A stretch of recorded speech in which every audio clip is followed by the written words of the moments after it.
Thank you so much, Professor Saru, for this very kind introduction.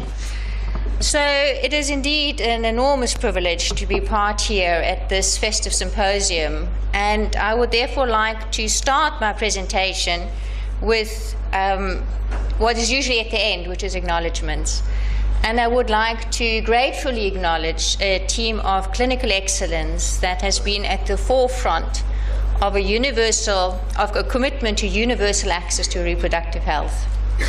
A team whose members have provided national, regional, and international leadership, and as we've heard yesterday, who's been extremely prolific in finding high-level answers to important clinical questions. I think also would like to say something about your wonderful country. I've now been here for 48 hours, and as per my previous visits, I've been deeply touched by the history and the culture, past and present, of your country, and by the friendliness and the welcoming hospitality. So thank you for that.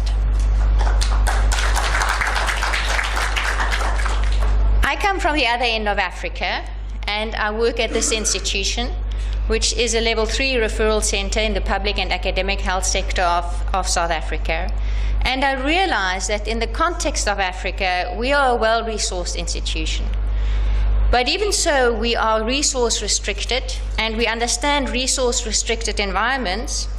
And we, for example, provide cervical cancer screening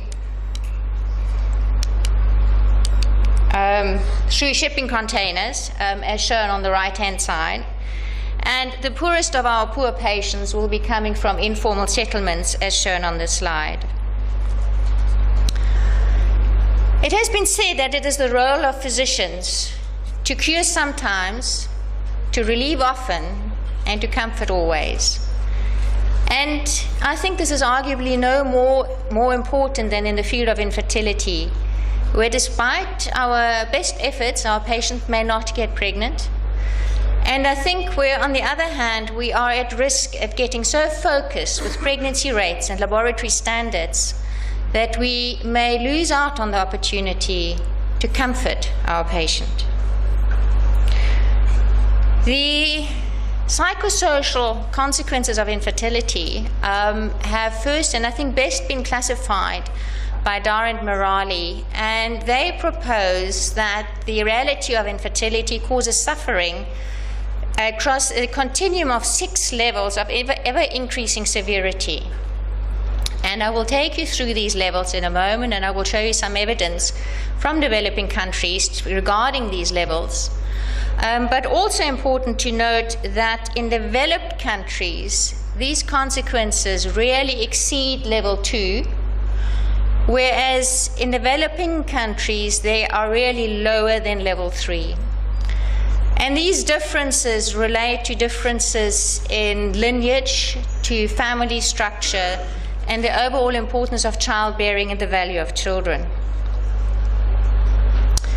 I will be showing you both quantitative and qualitative evidence.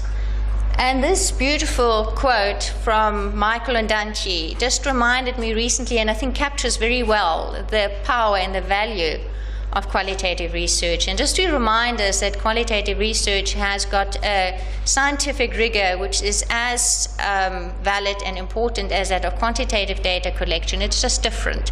And it is not anecdotal evidence that is sometimes referred to.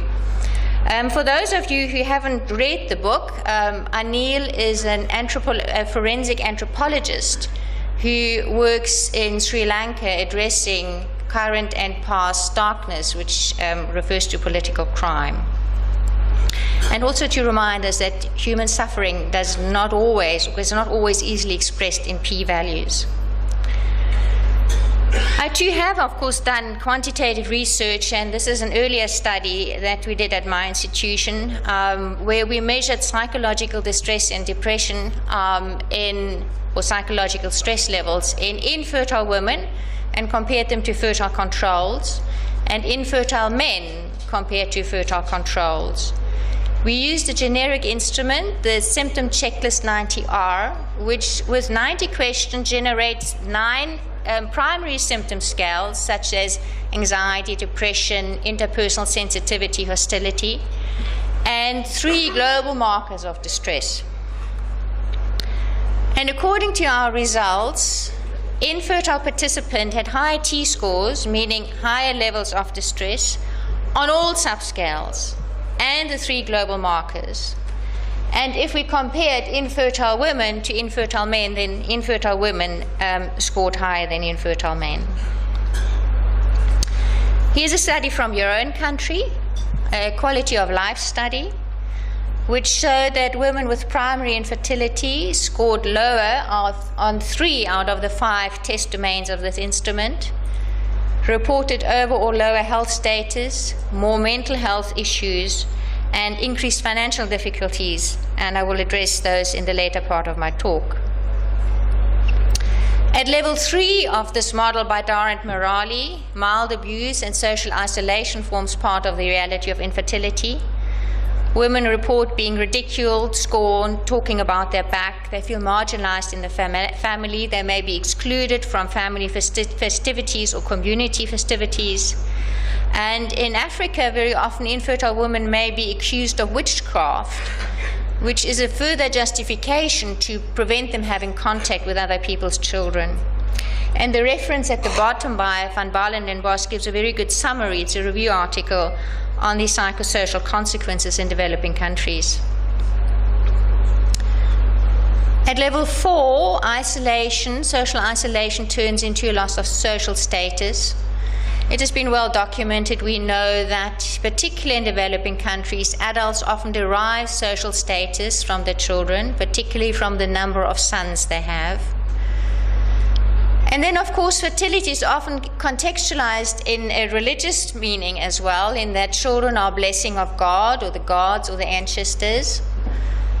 And you must have done something really evil if you're being punished with infertility. And so then infertility may become a sin or the result of a sin, and thus it doesn't warrant any compassion. And in the absence of material goods and wealth, there are very few other avenues, particularly for women, to achieve social status. And this is a quote from one of the research projects done in my own unit, where a woman says very simply, "I cannot be anybody in the world if I don't have children." This is a quantitative study documenting abuse amongst women living in poor households in urban Karachi. An extraordinary high level of both verbal and physical violence from in-laws and the husband. And you can see I'm struggling a little bit here with a PowerPoint beam, but you can see there how frequently infertility is used as a justification for this abuse. At level 5, disease, starvation, suicide. The first study is a relatively old study by Farwood from 1997. It showed that women who were infertile had a higher levels of HIV infection compared to women attending antenatal clinic. It is, of course, not a longitudinal study, so we can't answer the chicken and egg question, what came first, infertility or HIV infection?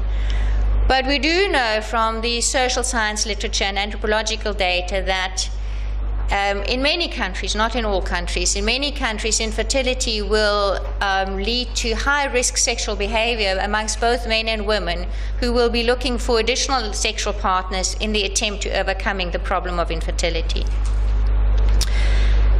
And then there are biomedical and traditional practices which may not only be ineffective but at times harmful. Repeated curettages of the uterus, colonizations of the cervix, ineffective operations in the presence of extensive tubal disease.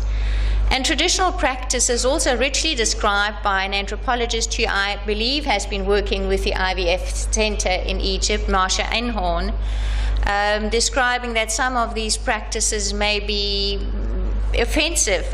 In my own unit, a patient described, for instance, being asked to drink, by a traditional healer, to drink disinfectant with the attempt to clean the tubes.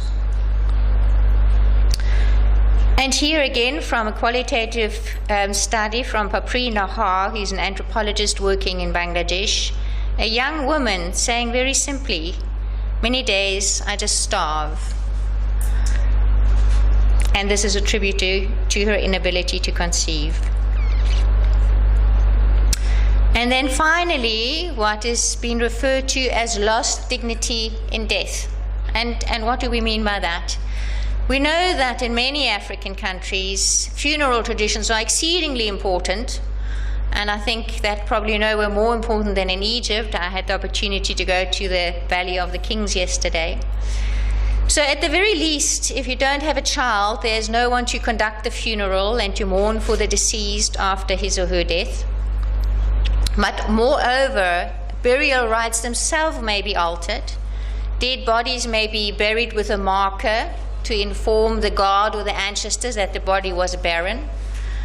And it was described from East Africa that certainly traditionally, an infertile woman may not be buried in community soil because there was a fear that her infertility would affect the fertility of the soil.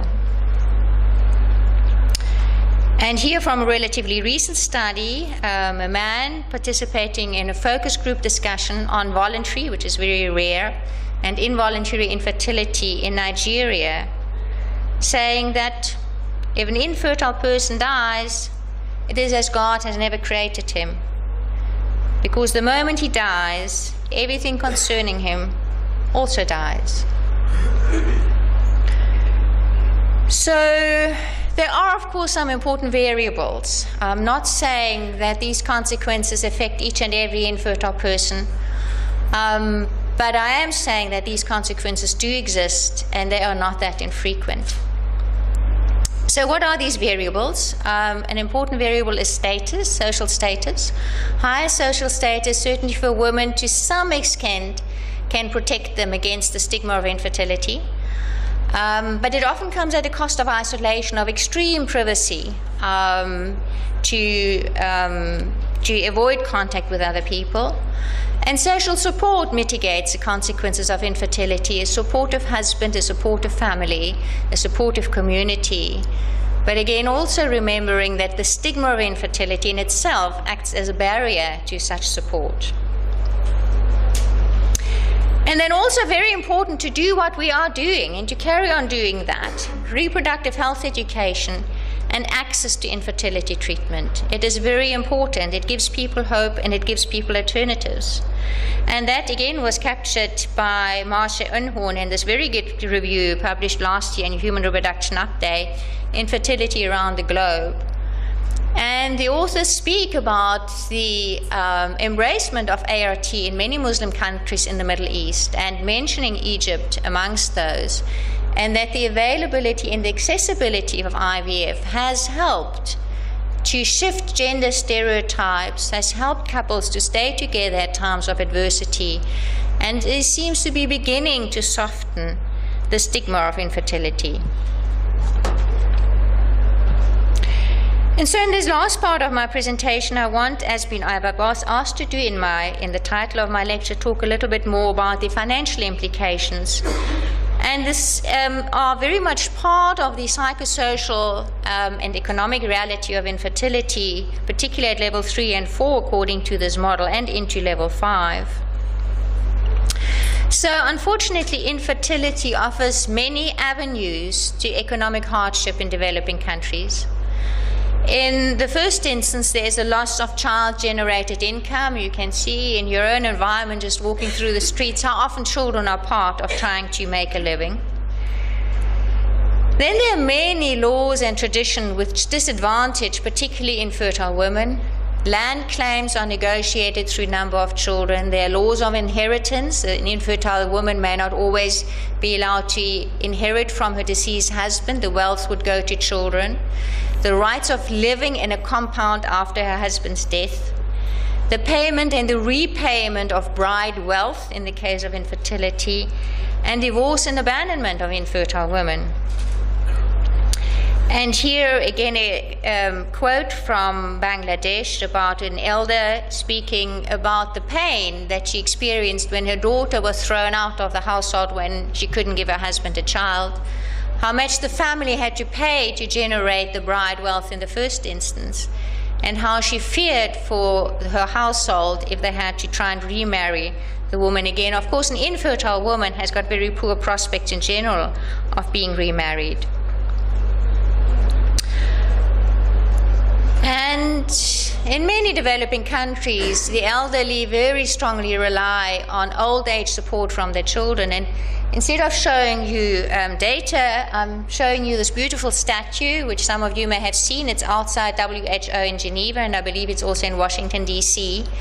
And it shows this old man who is blind, and he's been led by the young boy. And we can easily imagine that that is his son or his grandson, which of course he would not have if he had been infertile or it was couple infertility. The statue shows the success of river blindness, one of the great public health successes where many, many stakeholders came together to eradicate river blindness. And I often think, wouldn't it be wonderful if one day we had such a success story for infertility? And then lastly, of course, there's the cost of treatment. Out-of-pocket payment for any health service is recognized as being the most inequitable way to cover health costs. But we also know that it's the most prevalent way of paying for health service in developing countries. We know that health systems are not only responsible to bring an effective, evidence-based quality care to patients, but to also make sure that this care is affordable and financially sustainable, both for the patient and for the health system. So the term catastrophic health expenditure has received much interest in the health economic literature, generally, not specifically to infertility. And catastrophic health expenditure is qualitatively defined as any expenditure for health that threatens a household's ability to survive or pushes this household into poverty or deepens existing poverty. At a quantitative level, it is defined as a health expenditure that exceeds 40% of the annual household expenditure minus food. So people in the household have to eat. You take that expenditure away. 40% of the annual expenditure of that household spent on health would be deemed catastrophic. So studies have addressed catastrophic health expenditure, but there was nothing in the field of infertility. So I believe we did the first study to assess the prevalence of catastrophic payments for ART in our own institution, reminding you it's a public institution, public academic hospital, where IVF is subsidized by our government, but patients still have to pay for treatment. They have to specifically pay for the cost of the drugs and a little bit to laboratory overheads. But to the tune that an IVF cycle in our unit would cost about 25 to 33% of the cost in private. So we recruited 135 couples who underwent conventional stimulation, meaning gonadotrophins, usually with antagonists, but we are on the low side of stimulation because of the cost. So we really, because of cost and other reasons, really would stimulate with higher doses than FSH 225 and often only with FSH 150 units. It was a prospective observational study. Women were on average 35, men a little older. The majority of our patients were from the previously socially disadvantaged communities, that is people of color, the majority childless, but even so, the people we saw in our unit undergoing IVF were still better off than the majority of patients accessing hospital services. And we knew that by analyzing the data because a large number of them were employed, both women and men, about 2/3. And many of them, 57%, had private or medical aids, but medical aid in South Africa at this moment in time does not pay, generally speaking, for IVF. And this is what we found. According to this quantitative definition of 40% expenditure for health, 22% of those 135 households had a catastrophic expenditure to undergo an IVF cycle in our unit. And when we divided these 135 households into terciles, poorest, middle, and richest tercile, then 51% of households in the poorest tercile had a catastrophic expenditure. The predictors for a catastrophic expenditure was a longer duration of infertility, people may be becoming desperate, smaller household size with fewer adults being able to buffer this expenditure, and women not in full-time employment. We looked at financial coping strategies, and those coping strategies are described in other health economic literature, so they're not unique to our patients. And we could see that about 2/3 of patients accessed their savings, the poorest accessing all their savings.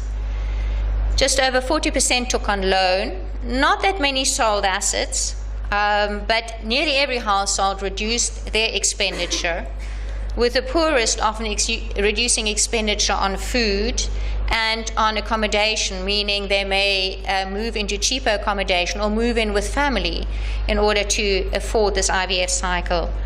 And just under 50% took on additional work, which often meant taking on night shift over and above working a day job.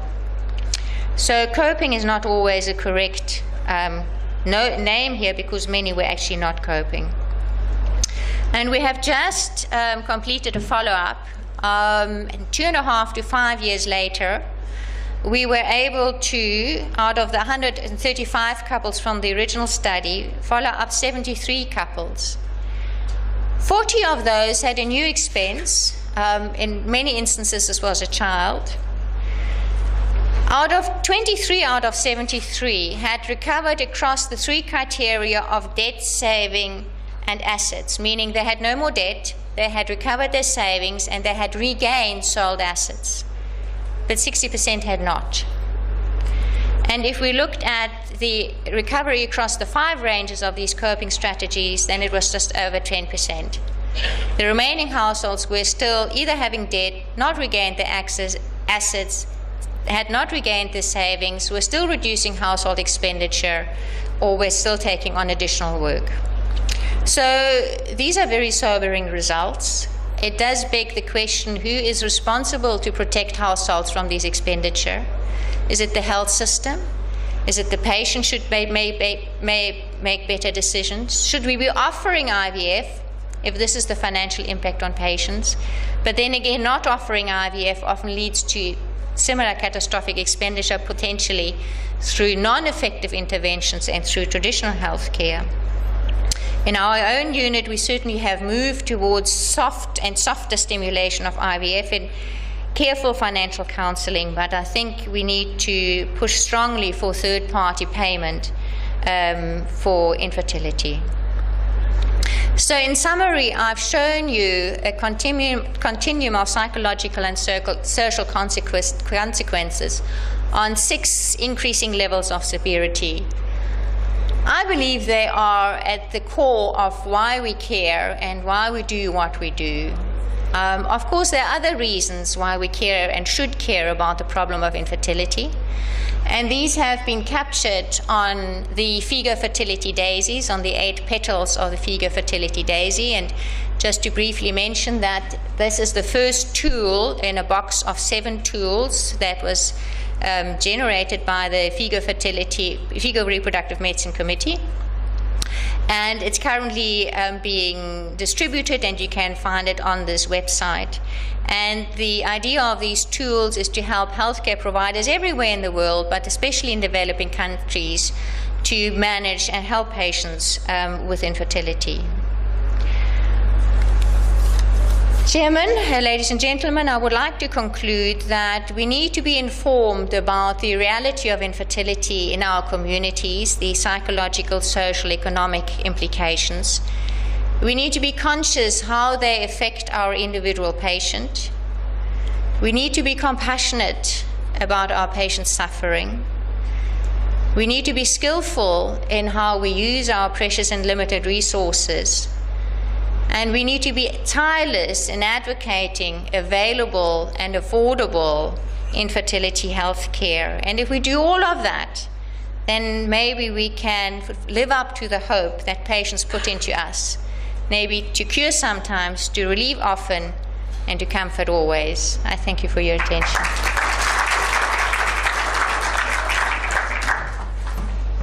Thank you very much, Professor Dyer, for this excellent presentation. And now we have the floor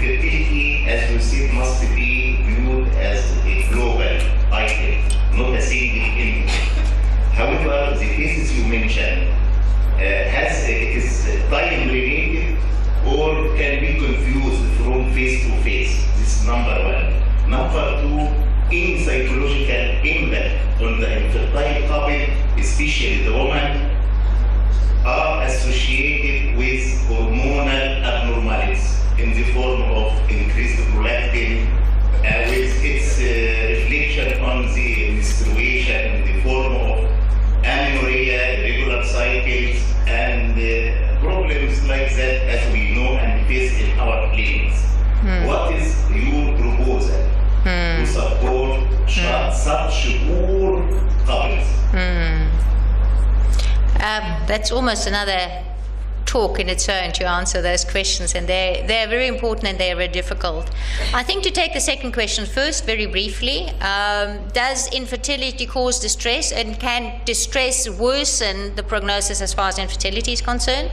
Well, certainly yes to the one. Infertility causes distress. Does distress make the prognosis worse? That's basically what you're asking. And I think that remains controversial.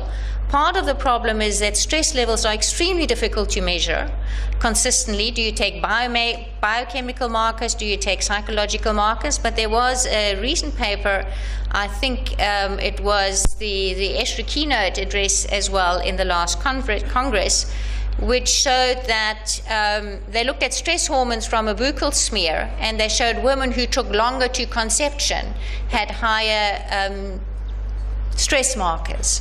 So that was one of the first studies suggesting that high levels of distress may certainly delay childbearing. If we look at the ESHRE recommendations from in terms of counseling, then I think there's consensus that counseling will reduce distress levels, and we should offer counseling to patients. Whether counseling and mitigating distress levels will have an impact on pregnancy rates, I think is still controversial. Group counseling or patient proposal? Cognitive behavioral counseling, and I think that can come one-to-one or in groups. Thank you.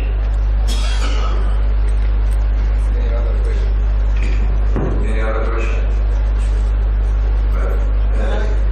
Please, I mean, you can offer support, you can offer all of this, and I think it's argued. But the fundamental aspect of what we're talking about is that it hits the poor more than it hits the middle class and the affluent. And unless you solve the poverty problem itself, no matter how much support you get, you will still hurt in this situation. And I believe actually that this is by itself should be a goal to have more publicly funded cycles. I fully agree, and that's what I said. I think there is a strong argument for third-party funding for those who cannot afford infertility and IVF treatment. I have a question for you.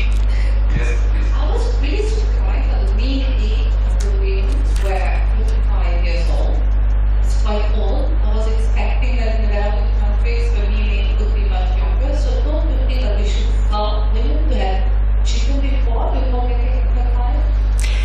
It's based on an example of friends that invest a lot of money to help young people to have babies and pregnant for a lot.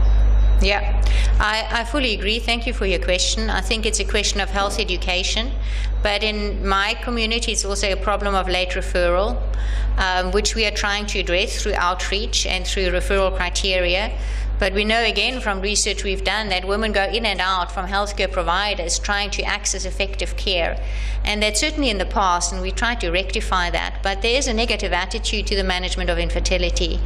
People know a lot about how to manage contraception and give family planning advice, but there is a lack of knowledge of what to do with an infertile couple. But there's also been, certainly historically in my community, lack of care because of the problem of poverty and overpopulation, etc. So patients are referred at a late stage. They come with 10 years history of infertility. Any other question? Yes, this is, thank you very much for your presence.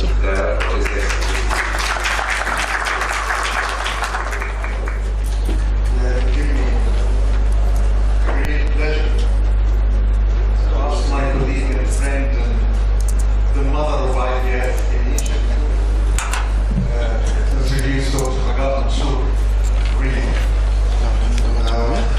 And she will talk to us about genome-wide diversity of human embryo needs and